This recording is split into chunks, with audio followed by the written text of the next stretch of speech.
हमें एकता की ताकत से भयमुक्त, भ्रष्टाचार मुक्त, नशा मुक्त और रोजगार युक्त यूनियन टेरिटरी का संकल्प साकार करना है।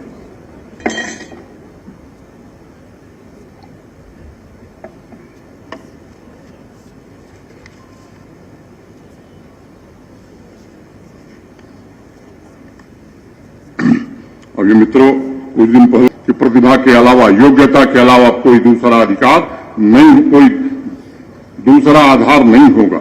आइए हम ऐसे जम्मू कश्मीर का निर्माण करें जिसमें किसान, नारी शक्ति, मजदूर और युवा वर्ग की आवाज शामिल हो। आइए हम ऐसे जम्मू कश्मीर का निर्माण करें जहां विविधता में एकता की अनमोल धरोहर हमें और बलशाली बनाए।